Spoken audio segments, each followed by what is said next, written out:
quit. Okay, so we'll get started. Good morning, everybody. Um, Tom's going to be a little late, and so we'll just go ahead and cover all of our individual stuff now. Tom will catch up later.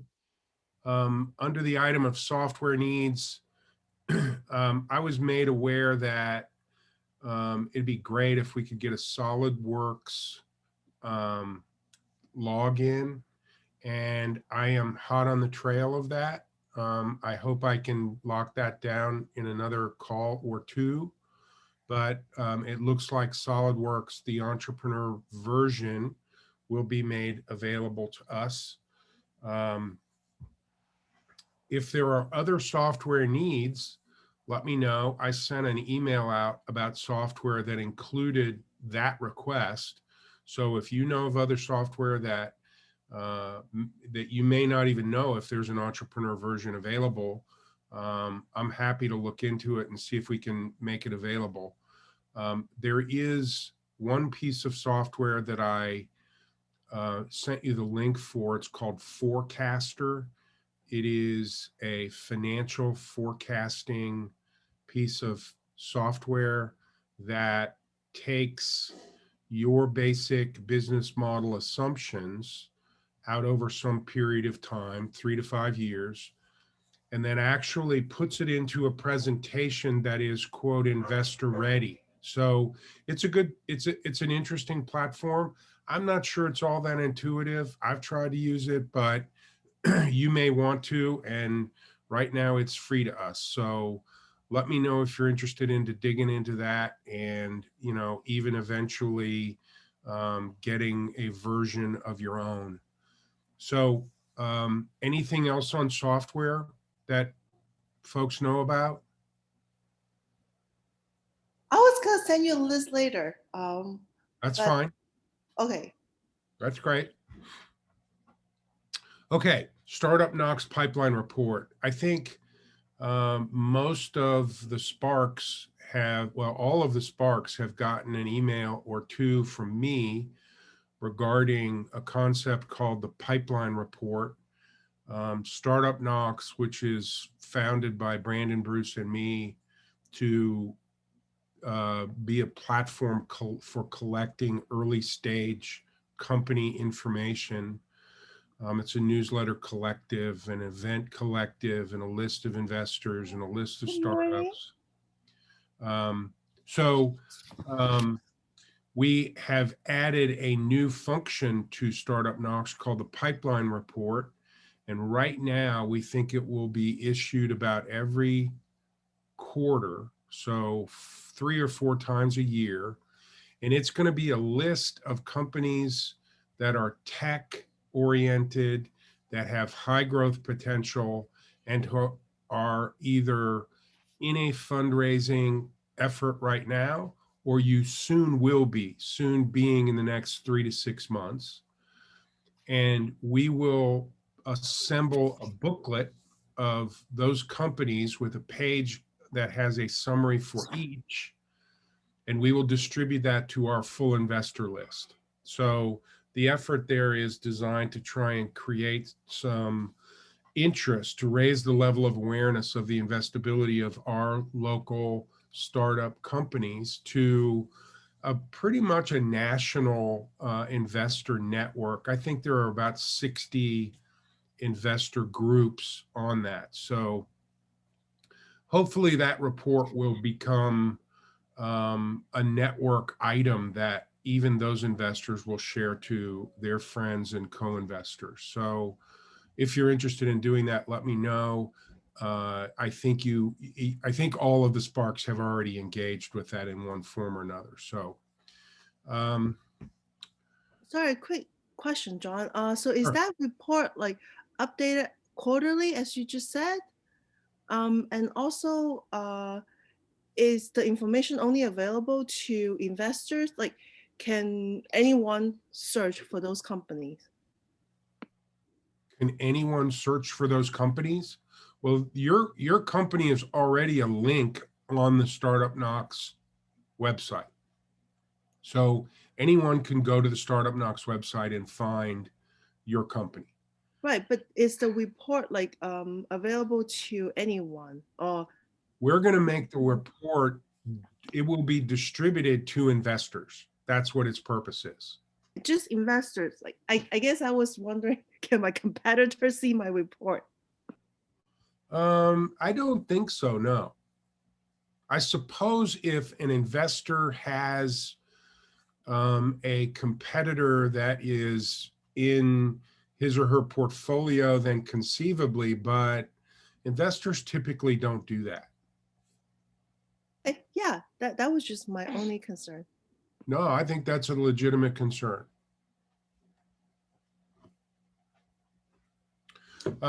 Okay, so why don't we begin with our roundtable updates? Winnie, your microphone is turned on and working, so why don't we start with you? Oh, okay. I guess there are two main items on my list. First thing is um, our sales so far beat our entire 2020 sales. Yay! That's not much, but hey, it's better than 2020. So that's the first thing. Second thing is this is something that I will have to follow up with you later, John, because we actually got some traction on the service model, and I actually want to further develop my service model pitch deck, and hopefully I can approach a strategic partner or a potential investor. So I guess make the long story short, we have someone who wants to use cryo-TEM to characterize their commercial product on a batch by batch base, which would be a huge income for us because they produce a huge amount of their product. In fact, one of the product is actually, according to them, is being used for one of the COVID-19 vaccine. So quality control is a huge thing for them. So if we can actually get them, um, I guess, on board with testing their batch to batch with us, then that would be a huge a customer for us. And then if that is the case, hopefully we can create a pitch deck and reach out to more companies well that's similar to them that do batch to batch quality control. And if we can actually get that going, we can really push our sample prep surface model and Sure. hopefully launch it soon. Another thing is we well, so if we want to push that sample surface model, we actually need to have a more dedicated cryo TEM. Uh, so for example, like currently the one at Jam has been down for like 2.5 months. So one of the things we're hoping to do is actually buy our own cryo TEM. So that way we can have our own time. Plus, if needed, we can also buy time from Jime. So that is something that on our I guess radar or to-do list at this point, and that's something I also want to talk to you about, how to go about getting that cryo microscope for our company. So, And that so yeah. just kind of ballparkish, what's a Oh, current TEM cost? it would be about like 2 to 3 million. Well, probably $2 million with the newest model, but plus the service contract, it probably will bump us up to $3 million. And with the new, I guess, the new smart building that's coming online, well, hoping that maybe we can um, get one of the laboratory or two labs, one lab space for doing the sample prep, and then the other lab space for actually installing and housing the microscope. But I guess first we want to see if we can get the funding to buy the microscope, and then maybe later on we'll touch base with Angie and sorry, I forgot the other lady's name to see whether we can get the at least one of the room to be built in for for housing a electron microscope. Right. Yeah. So I'm going to circle back then with you, Winnie. We'll talk about the service business model, and then we'll talk about, and we'll have to wrap Tom into that discussion, but what the architectural programming might look like at Innovation South for a new TEM. Yeah. I don't know if the same spec will apply, but I mean I know that at the current giant building we have the Libra 200. So the new one we're thinking of is probably slightly bigger than that, but in terms of like the I guess air circulation and the other like I don't know room capacity would be very similar to the one that's currently at Gime. So maybe I will I guess circle back with Darcy about uh, what's needed for that room. Yeah, I was going to ask you what the technical specifications were. So yeah, whenever Yeah, you want to talk. yeah. So the microscope that I'm talking about is actually being developed now. So it won't be available probably until the end of this year. So that one is actually much cheaper than the highest resolution microscope, which would be around $4 to $5 million. So this new one would probably be around $2 million, but plus the contract we're estimating if we can have $3 million, that should probably cover it. Okay. Um, We'll we'll bring Tom into that conversation. We can talk through what that might look like. okay, sounds great. So also just to comment, John and Winnie, GIAM is really looking hard at its future planning for microscopes. I think GIAM, with respect to TEM, we've got space for 2 instruments. The existing TEM becomes legacy this year. In fact, after the end of this fiscal year, we will no longer have a service contract on that instrument. And so there are plans afoot to replace that. Truthfully, and this is just personal opinion, but I think that a couple of things. One is the foundation characteristics in the first floor microscopy area at GIAM are excellent, and given that it's capable of housing 2 instruments, I think it probably doesn't make sense to plan to try to put a microscope into Innovation South.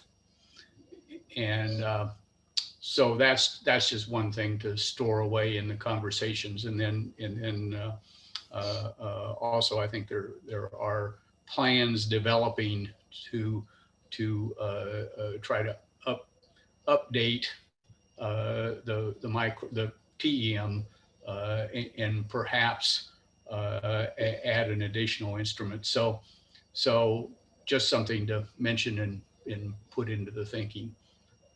So Alan, so are you saying that Jam is looking to maybe acquire 2 microscopes? Well, it's definitely, so it has spaces for 2 microscopes, Lenny, and Okay. only one of those spaces is occupied at this Right. point. And then that microscope that we do have is 10 years old. It will not be supported by Zeiss any longer after, say, July of this year, Would, at least would, on a service contract. would it be okay if I join in the conversation when you guys discuss about which Absolutely, microscope to get? for sure. Oh, okay, yeah.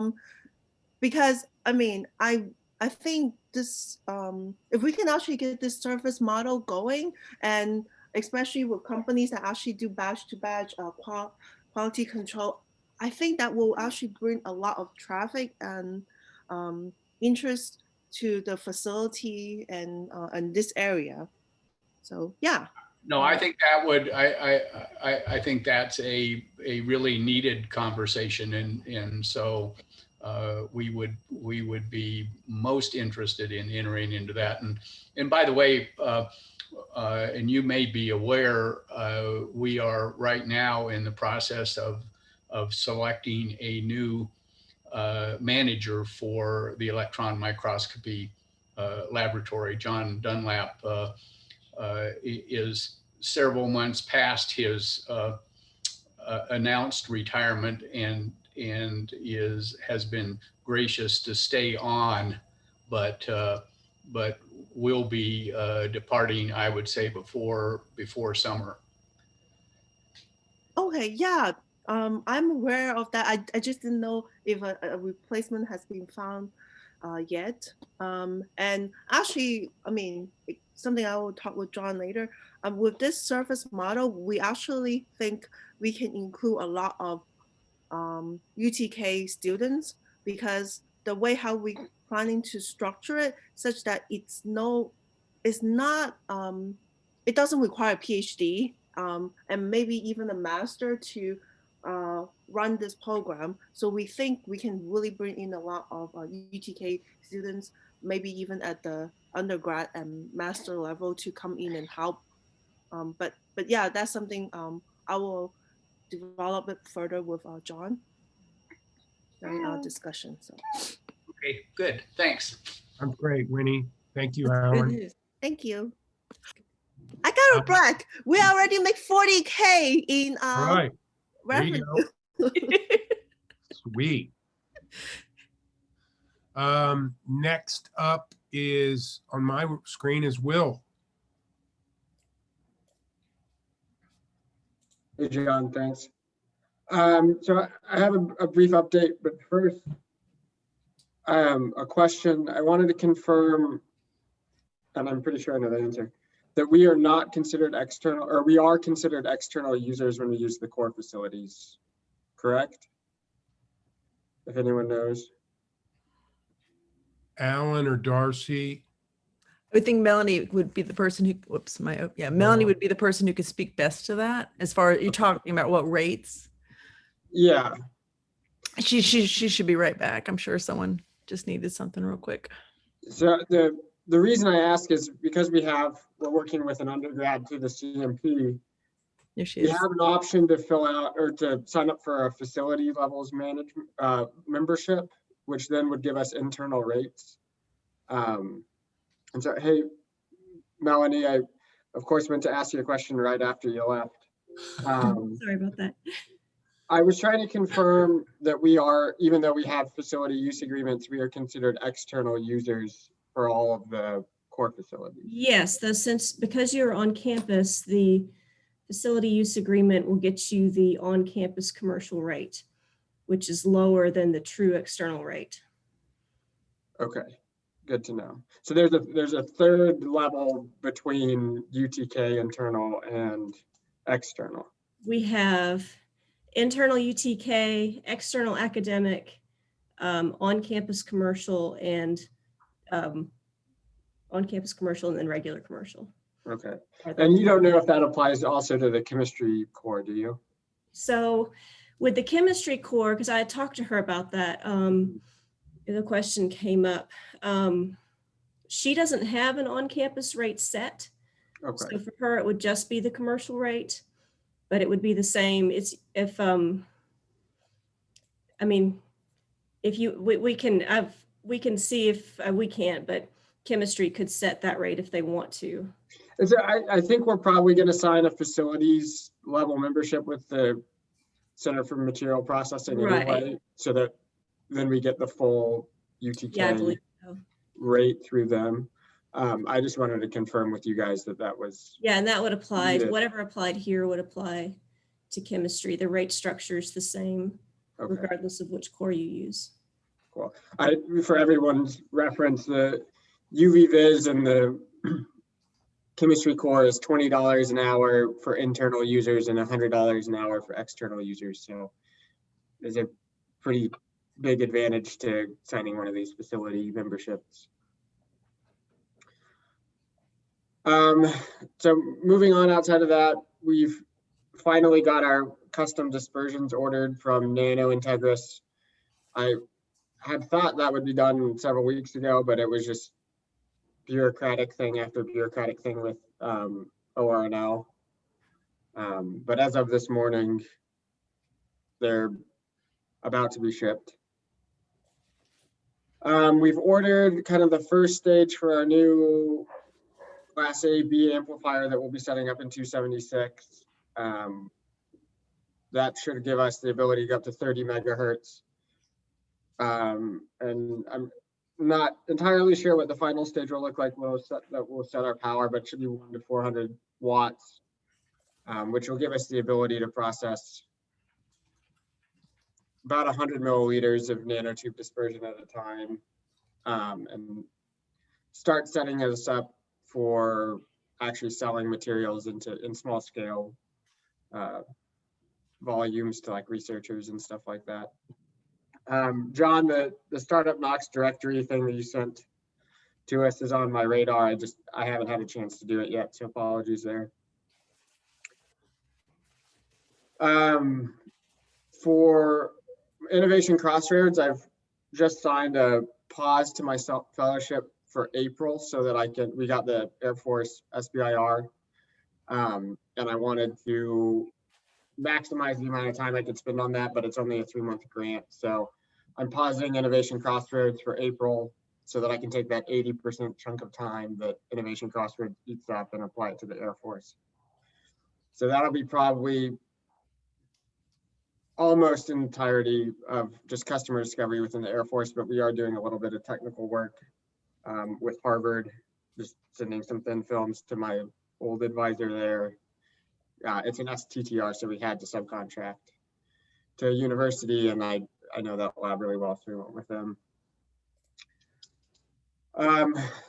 That's all I've got for now, unless there's any questions for me. Nope, I think we're okay. Cool. John, let me go ahead and give like a Brandon update since he can't be here. So he's not here because him and his team has been down selected to virtually present at the Air Force Mass Challenge this morning. So that's why he's unable to make it today. And then they are also tracking a phase 2 SBIR with Air Force based upon initial customer discovery work with their phase 1 SBIR. So that's my Brandon update. Great, thank you. How about Don? Uh-oh, there he is. Am I on? Come on. You're on. There you go. Hey everybody. So it's been a busy month. We're going through due diligence with National Science Foundation. So hopefully that award comes in. That's a phase 1. So that would be super relaxing. If we could get something that isn't like a 3 or 6 month grant. So that's a 1-year award. On our technical front, we moved to 1 amp hour cells. So we finally started making like cell phone sized batteries, or in the neighborhood, like not exactly, depends what kind of cell phone you have. But I think that's mostly it. We ran through some safety tests, preliminary safety tests, came back as didn't ignite, non-flammable. So we have a non-flammable lithium-ion battery electrolyte. So that's pretty good. Kind of what we've been telling everybody. So it's exciting that that wasn't a lie. And yeah, that's mostly, I think those are the big bullet points. In relation to Spark though, I think we just have two questions, and I brought this up with Tom Rogers as well. One, we were interested in doing our flammability test somewhere at UT if possible. So I was wondering if that's something we could make happen.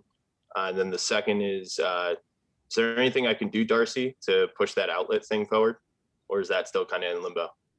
We are pushing. I've been told that it's in the queue, that all jobs have been released, but they are answering them in the order that they were placed. Oh, But I'm gotcha. also not getting updates to know where we are. So that's what I'm pushing for, is how many weeks out are we? Gotcha. Give me a Okay. date. Yeah. Okay. So circling back to the flammability test, we're okay doing flammability tests in your GIAM lab? As strange as it sounds, I'd prefer to do them outside or in a fire lab. I don't know. Does UT have a fire lab on site? Not that I know, but let's get in touch with EHS and find out what they want us to do. Okay, yeah, because we've been conducting them outside with smaller cells. They don't generate hazardous gases, but the baseline does ignite briefly. So I think it just makes sense to do it outdoors. We've done these tests outdoors at different places, but it would be a lot easier if we can just walk downstairs to, somewhere outside GIAM and just conduct the test real quick, film it. It's a visual test. So it's more, did it fail? Did it not fail?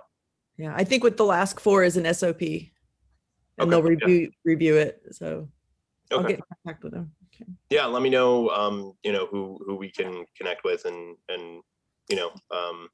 how you guys want to lay it out. But all right. Yeah.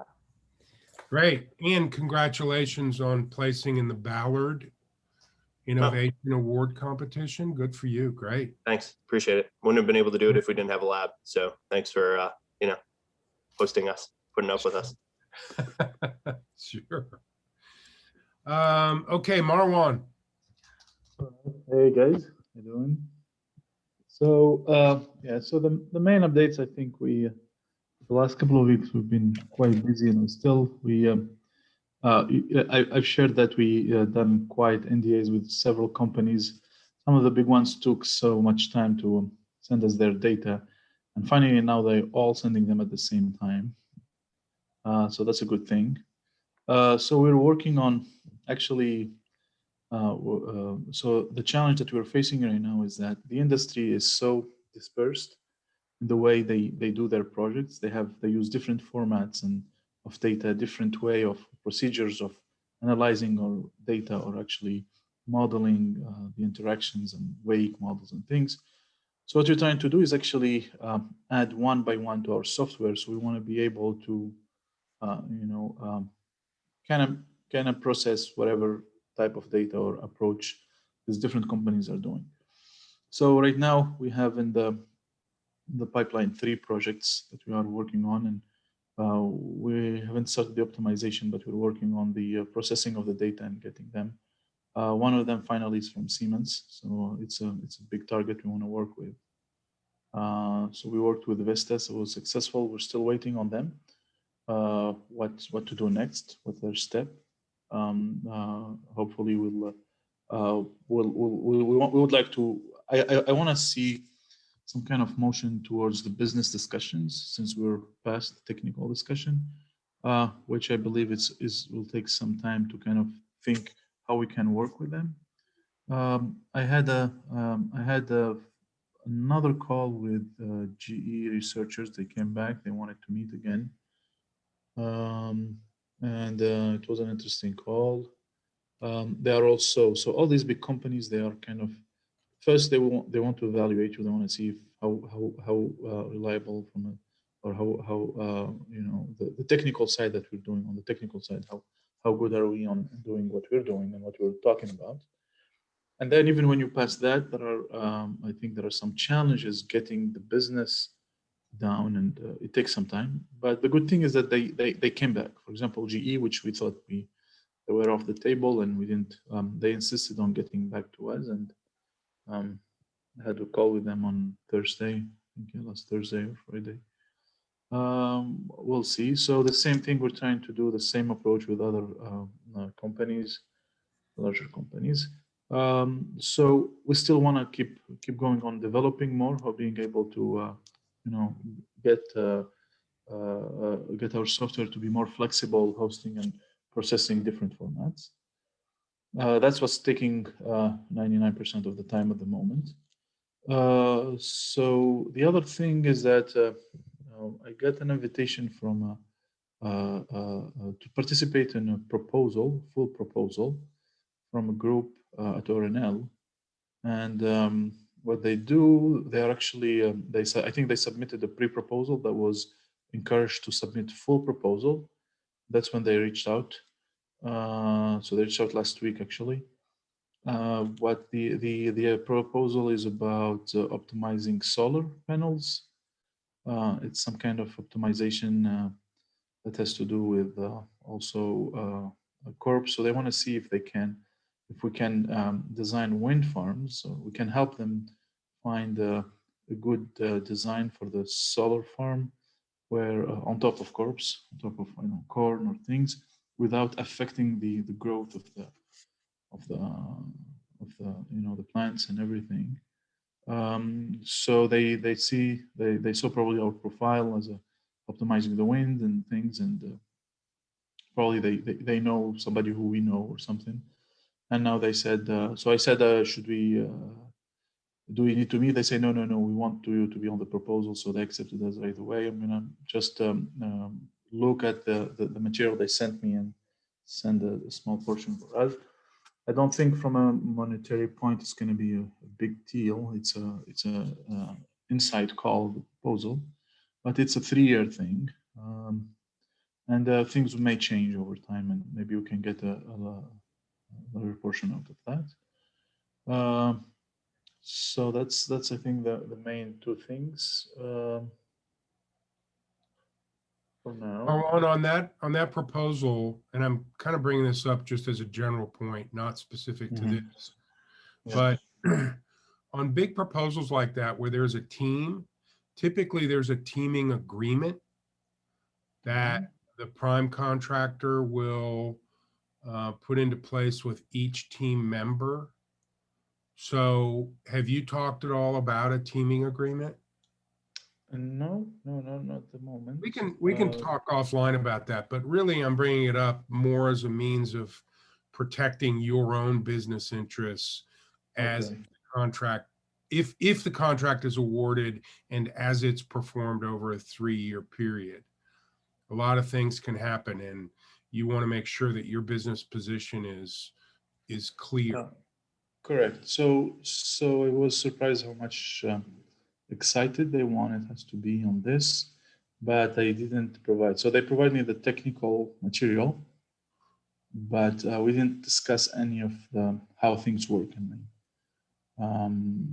So yeah, so I guess I will try to I'll try to get a call and understand how things work, because also this is I think there are some rules when ORNL Group is actually working with an industrial company from the outside, have a limits in the budget, how much, and so there are some details that I'm not aware of at the moment.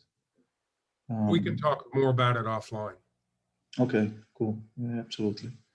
Yeah. So other than that, we still want to do these projects. That's the focus. Yeah. I think that's all we have at the moment. Let's say I forgot what couple of things. Yeah, that's all. Okay, great, Marwan. Thank you. I think we just have Anna. Has Anna signed on? I see 2 numbers Right. down there. I don't know who they are though.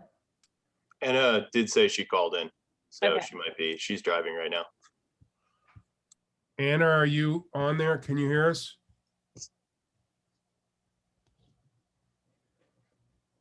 Okay, well, we'll catch up with Anna maybe a little later.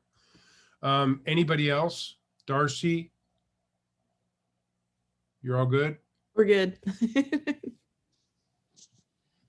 Angie? Tabitha, anyone else? I don't have anything. I was hoping Tom could hop on, but I haven't seen him yet.